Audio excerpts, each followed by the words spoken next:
Hello बच्चों।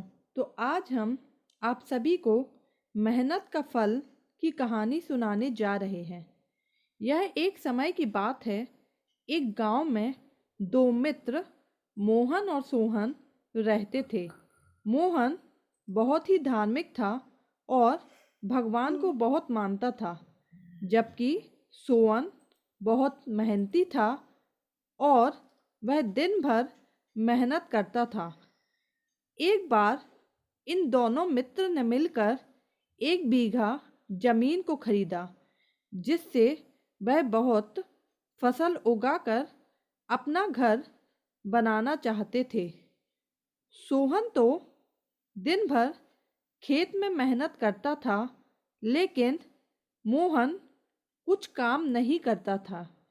वह दिन भर मंदिर में जाकर भगवान की पूजा करता था और भगवान से मिन्नतें करता था कि उसकी फसल अच्छी हो। इस तरह दोनों अपना अपना समय व्यतीत करते थे। कुछ समय बाद खेत की फसल पककर तैयार हो गई, जिसको उन दोनों मित्रों ने ले जाकर बाजार में बेच दिया और उनको इससे अच्छा फायदा भी हुआ और बहुत सारे पैसे मिले।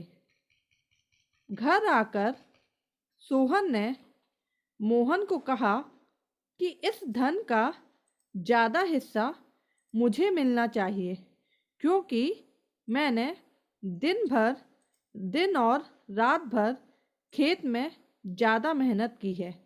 यह सुनकर मोहन बोला, नहीं, धन का ज़्यादा हिस्सा तो मुझे मिलना चाहिए, क्योंकि मैंने भगवान से इसके लिए प्रार्थना की थी, तभी हमको इतनी अच्छी फसल हुई है और इसका इतना अच्छा पैसा मिला है। क्योंकि भगवान के बिना तो कुछ भी संभव ही नहीं है। जब वह दोनों इस बात आपस में सुलझा नहीं सके, तो धन के बंटवारे के लिए दोनों गांव के मुखिया के पास पहुँचे। तभी मुखिया ने उन दोनों की सारी बात सुनी और उन दोनों को एक एक बोरा चावल का दिया, जिसमें कंकड़ मिले हुए थे। मुखिया ने कहा कि कल सुबह तक तुम दोनों को इसमें से चावल और कंकड़ अलग करके लाने हैं, तब मैं निर्णय करूँगा कि इस धन का ज़्यादा हिस्सा किसको मिलना चाहिए। दोनों मोहन और सोहन चावल की बोरी लेकर अपने घर चले गए। सोहन ने रात भर जागकर चावल और कंकड़ को अलग किया, लेकिन मोहन चावल की बोरी को लेकर मंदिर में गया और भगवान से चावल में से कंकड़ अलग करने की प्रार्थना की। अगले दिन सुबह होते ही सोहन जितने चावल और कंकड़ अलग कर सका उसको ले जाकर मुखिया के पास गया, जिसे देखकर मुखिया बहुत प्रसन्न हुए और मोहन बैसी की बैसी बोरी को ले जाकर मुखिया के पास रख दिया। मुखिया ने मोहन से कहा कि दिखाओ, तुमने कितने चावल साफ किए हैं। उस पर मोहन ने कहा कि मुझे अपने भगवान पर पूरा भरोसा है कि उन्होंने सारे चावल को साफ कर दिया होगा। जब मोहन ने बोरी को खोला तो चावल और कंकड़ वैसे के वैसे ही थे।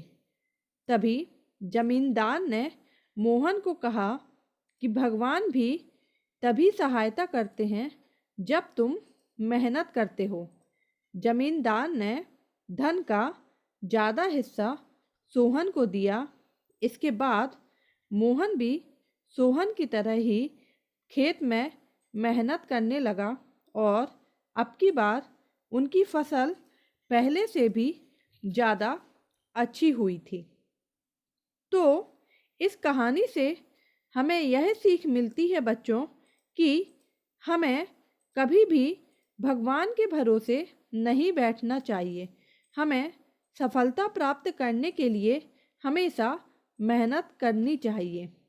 तो अगर आप सभी को हमारी यह कहानी पसंद आती है तो आप हमारी कहानी को दूसरों तक शेयर ज़रूर करें और हमारे चैनल को सब्सक्राइब कर लें।